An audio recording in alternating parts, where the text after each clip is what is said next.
Aristóteles, el pensador polifacético, filósofo, politólogo, preceptor, científico e incluso médico, Aristóteles fue una de las mentes más brillantes del mundo helenístico precisamente por su insaciable curiosidad y pasión por el estudio, un auténtico polímata según el término griego, el que ha aprendido mucho. Todos los hombres desean por naturaleza saber. Según este principio, recogido en la obra Metafísica, vivió Aristóteles durante toda su vida. No solo se interesó por todas las disciplinas que llamaron su curiosidad, aunque sea recordado principalmente como filósofo, sino que buscó la verdad incluso aunque significase llevar la contraria a aquellos que le habían protegido, ya fueran maestros o reyes. De su gran mentor, cuyo pensamiento a menudo no compartió, dijo una vez: «Soy amigo de Platón, pero más aún soy amigo de la verdad». Aristóteles, nacido en el año 384 a.C. en la ciudad de Estagira, en el noreste de Grecia, vino al mundo bajo una buena estrella. Formaba parte de una estirpe de médicos que llevaba varias generaciones sirviendo a la familia real de Macedonia, y su destino en principio era proseguir este legado.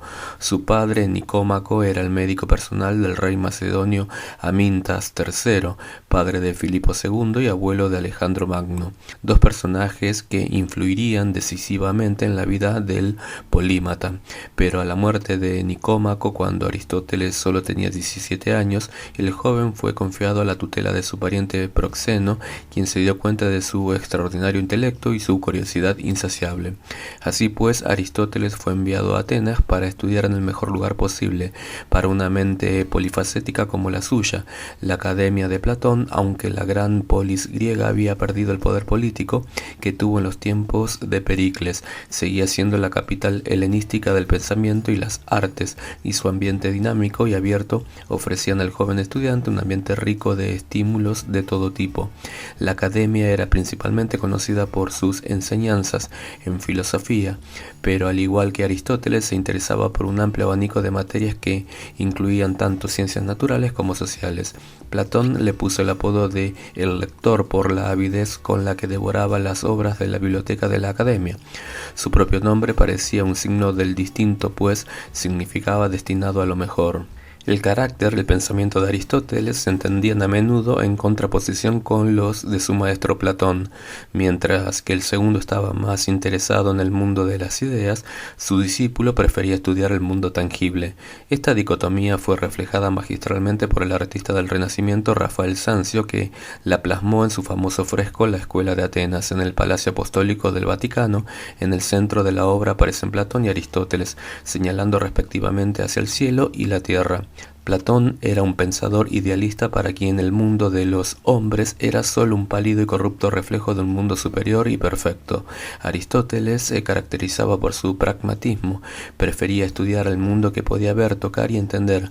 Aunque se le recuerde como filósofo, dedicó gran parte de su estudio a la biología, la botánica y la medicina, e incluso en el ámbito de las ciencias sociales era muy práctico. Su estudio de la política y la historia seguían por los principios de Tucídides, quien concibe el mundo en base a una lógica de causa-efecto que nada tiene que ver con la voluntad divina o con una justicia superior.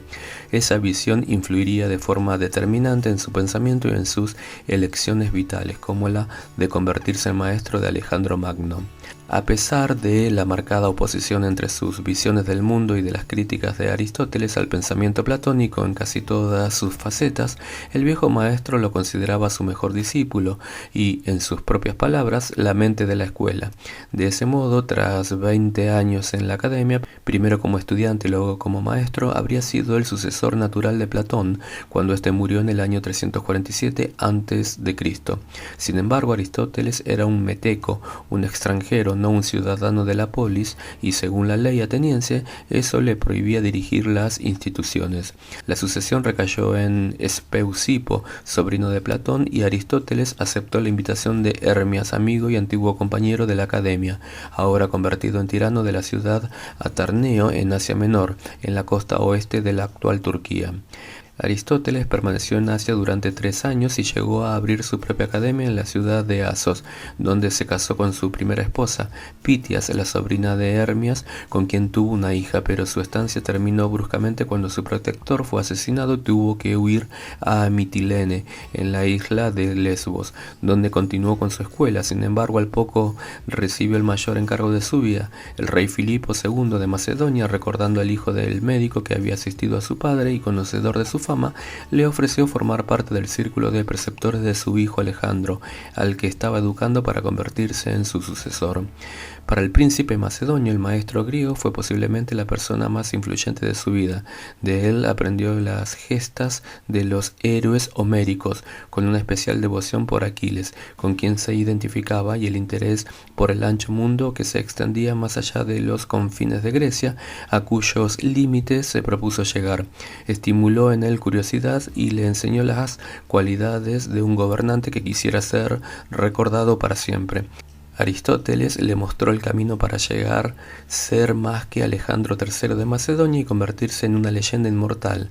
Llamaba Megas Alessandros, Alejandro Magno, el conquistador que en menos de 10 años lograría lo inimaginable, conquistar el inmenso imperio persa. Sus caminos se prepararon 2 años después, cuando Alejandro terminó su formación académica y comenzó su instrucción militar, pero el príncipe nunca olvidó a su maestro y durante su conquista de Asia recogió para él muestras de flora y fauna de los lugares por los que pasó.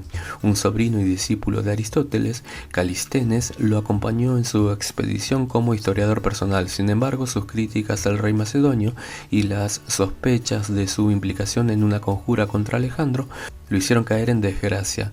Al ser griego no podía ser juzgado por la ley macedonia, por lo que fue encarcelado y murió al poco tiempo, bien por inanición a consecuencia de las torturas o intencionadamente envenenado.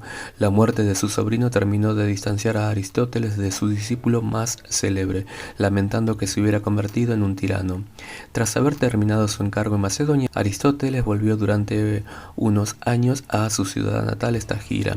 Su esposa Pitias había muerto y empezó una nueva relación con una mujer llamada Herpilis, posiblemente su sirvienta. No está documentado si llegaron a casarse, pero le dio un segundo hijo, Nicomaco, en el año 335 a.C., después de que Macedonia hubiera afirmado su poder militar sobre Grecia y con la protección que le garantizaba haber sido el preceptor del príncipe y luego rey Alejandro. Decidió volver a la ciudad donde se había formado Atenas. Aristóteles tenía ya casi 50 años y una enorme fama a sus espaldas, lo que le permitió fundar su propia escuela, el Liceo. Al margen de las limitaciones que le habían impedido años atrás hacerse cargo de la Academia de Platón, muy pronto acudieron a él un gran número de discípulos, a los que llamó peripatéticos, del griego peripatein, pasear, pues tenían la costumbre de enseñar mientras caminaban. La escuela peripatética, tras la muerte de su fundador, tomó un rumbo más enfocado a las ciencias naturales, en contraste con muchas otras que daban más peso a las sociales. Fue en ese periodo cuando Aristóteles escribió buena parte de las obras que nos han llegado. Muchas de ellas eran originalmente material para sus clases y fueron recopiladas más tarde por discípulos u otros seguidores del pensamiento aristotélico. Su estancia final en Atenas duró poco más de una década. En el año 323 a.C., la muerte de Alejandro Magno hizo resurgir los ánimos antimacedonios en la ciudad, liderados por el orador Demóstenes. Aunque Aristóteles se había distanciado completamente de su amigo discípulo, consideró más prudente alejarse de la ciudad justo a tiempo, pues sus enemigos lo acusaron de impiedad al mismo crimen por el que la democracia radical ateniense, término acuñado por el propio Aristóteles, había condenado a muerte a Sócrates. Se refugió en Calcis, en la isla de Eubea, donde murió el 7 de marzo del año siguiente en circunstancias extrañas que, según algunas teorías no demostradas, podían sugerir un envenenamiento. Aristóteles es, junto con su maestro Platón y otros eruditos como Tucídides, de cuyos conocimientos bebió, uno de los pensadores más importantes de la antigüedad y especialmente en la historia del Viejo Mundo, cuya influencia traspasa los límites de Grecia. A través de su discípulo Alejandro, la cultura helenística llegó hasta el corazón de Asia y a Egipto, donde el rey macedonio fundó la ciudad destinada a convertirse en el nuevo faro del pensamiento, Alejandría. Su insaciable curiosidad, lo polifacético de sus intereses y su apego a la realidad y al estudio práctico de las cosas hicieron de Aristóteles un pensador de 100 caras y que marcó un punto de inflexión no solo en la filosofía sino en el conocimiento en general.